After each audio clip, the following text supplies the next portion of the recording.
তারা কিন্তু এক জায়গায় বসে মিটিং করা বা কনফারেন্স করার মতো কিন্তু একটা বিষয় বা অনুভূতি মনে হচ্ছে আমার কাছে। সবাই কিন্তু একই গণ্ডির ভিতরে আছে এবং ঠোঁট দিয়ে ঠুকরে ঠুকরে যেন কী খাওয়ার চেষ্টা করছে, কিছু একটা তারা এখানে পেয়েছে এবং সবাই মিলে কিন্তু সেটা ভক্ষণ করছে। এবং সুন্দর একটা দৃশ্য। আস্তে আস্তে কাকের জড়তা কিন্তু বেড়েই চলেছে, সবাই আস্তে আস্তে আসছে এখানে এবং খুবই সুন্দর লাগছে আমার কাছে।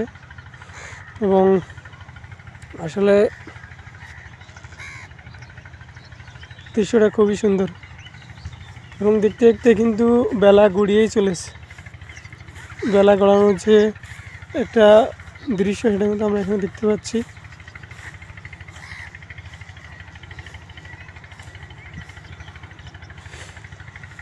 আসলে ঘোরাটা খুবই দরকার জীবনে। যাই করেন না কেন, নিজেকে সময় দেওয়া, নিজেকে শান্তি দেওয়ার একটা বিষয় আছে, সেটা আসলে করতেই হবে। সবসময় নিজেকে একটা সময় বের করতে হবে, নিজের জন্য একটা সময় বের করার দরকার আছে এবং সেটাকে উপভোগ করার একটা বিষয় আছে। তো সবসময় নিজেকে সময় দেওয়ার চেষ্টা করবেন, আলাদাভাবে নিজেকে একটা সময় বের করার চেষ্টা করবেন এবং নিজেকে এই সময়টুকু দেবেন। এই সময়টুকু কাউকে দেওয়ার চেষ্টা করবেন না, নিজেকে দিয়ে নিজের আসলে প্রায়োরিটি বা নিজের যে অনুভূতিগুলো সেগুলো কিন্তু সেই মনে বা আপনার সেই ভাবনায় কিন্তু ফুটিয়ে তুলবেন।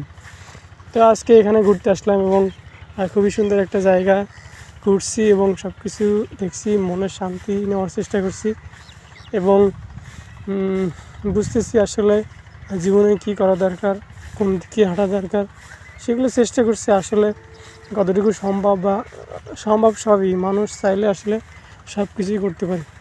এই জন্য আসলে সব দিকেই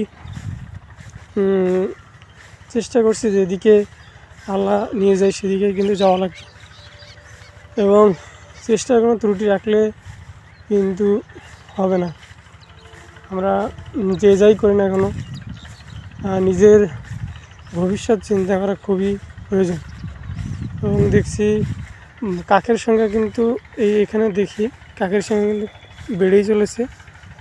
এখানে আস্তে আস্তে কিন্তু কাকের সংখ্যা কিন্তু বেড়েই চলেছে। খুবই সুন্দর লাগছে এদেরকে দেখতে এবং ভালোই লাগছে।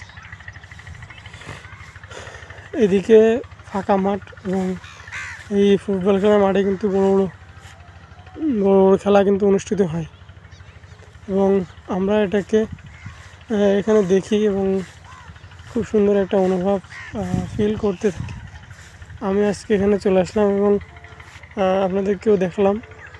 তো আজকে এ পর্যন্তই। অন্য কোনো জায়গায়, ফাঁকা জায়গা বা নিরিবিলি জায়গায় বা ভালো একটা জায়গায় আপনাদেরকে নিয়ে দেখাবো এবং আজকে এ পর্যন্তই। খুদা হাফেজ।